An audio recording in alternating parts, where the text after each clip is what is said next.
পঞ্চায়ত নিৰ্বাচনৰ পূৰ্বে পুনৰ গঠিত নগাঁৱৰ সামগ্ৰী সমষ্টিত মিত্ৰদল অগপ আৰু বিজেপিৰ কৰ্মী নেতাৰ মাজত সংঘাত আগন্তুক পঞ্চায়ত নিৰ্বাচনক কেন্দ্ৰ কৰি পুনৰ গঠিত নগাঁৱৰ সামগ্ৰী সমষ্টিৰ অন্তৰ্গত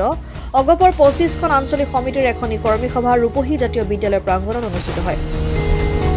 সমষ্টি পৰিষদৰ সভাপতি আবু বকৰ সিদ্দিকৰ পুৰোহিত্যত অনুষ্ঠিত হোৱা কৰ্মী সভাত আগন্তুক পঞ্চায়ত নিৰ্বাচনৰ ওপৰত গুৰুত্ব সহকাৰে আলোচনা কৰা হয় যেহেতু সামগ্ৰী সমষ্টিত অগপ বিজেপিৰ মাজত মিত্ৰতা আছে আৰু আগন্তুক পঞ্চায়ত নিৰ্বাচনত সমষ্টিটোত অগপ সমৰ্থিত প্ৰাৰ্থীয়ে প্ৰতিদ্বন্দ্বিতা কৰিবলগীয়া গাঁও পঞ্চায়ত আৰু জিলা পৰিষদীয় সমষ্টিসমূহৰ ওপৰত কেন্দ্ৰীয় নেতৃত্বক সিদ্ধান্ত ল'বলৈ অনুৰোধ জনায়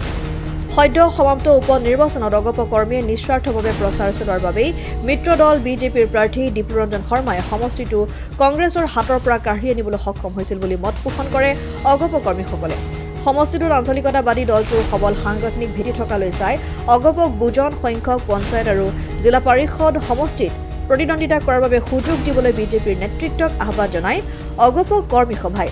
ইফালে এই সভাত সামগ্ৰী সমষ্টি পৰিষদৰ উপদেষ্টা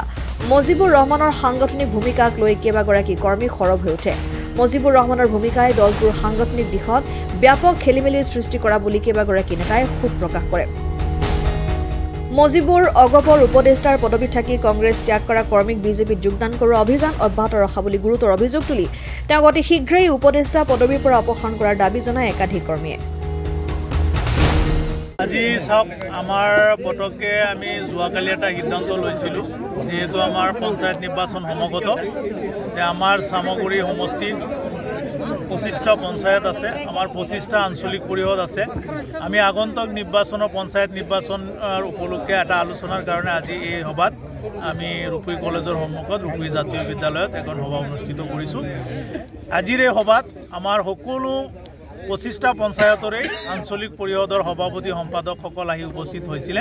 তেখেতসকলে নিজৰ নিজৰ পঞ্চায়তৰ স্থিতি সম্পৰ্কে আমাক অৱগত কৰিছে যে আগন্তুক পঞ্চায়ত নিৰ্বাচনত কি হ'ব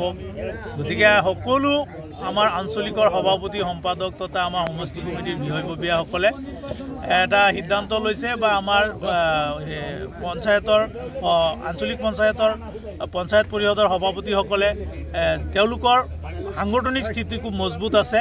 আগন্তুক পঞ্চায়ত নিৰ্বাচনত তেওঁলোকে সকলো পঞ্চায়ততে আমাৰ প্ৰাৰ্থী আমি থিয় কৰাবৰ কাৰণে চেষ্টা কৰিম আৰু যদি আমাৰ অসম গণ পৰিষদ আৰু ভাৰতীয় জনতা পাৰ্টিত যদি মিত্ৰতা হয় আমাৰ যেহেতু এইটো কেন্দ্ৰীয় কমিটি বা জিলা সমিতিয়ে বা আমাৰ মাননীয় বিধায়ক দীপুৰঞ্জন শৰ্মা ডাঙৰীয়াই সামগ্ৰী সমষ্টিৰ সিদ্ধান্ত ল'ব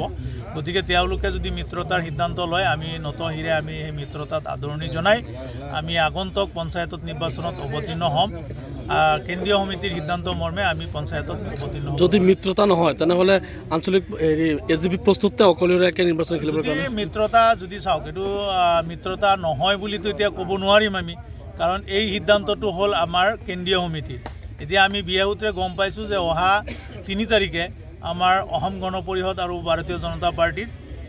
কেন্দ্ৰীয় কমিটিয়ে এটা বৈঠক অনুষ্ঠিত হ'ব তাতে মিত্ৰতা সম্পৰ্কত আলোচনা হ'ব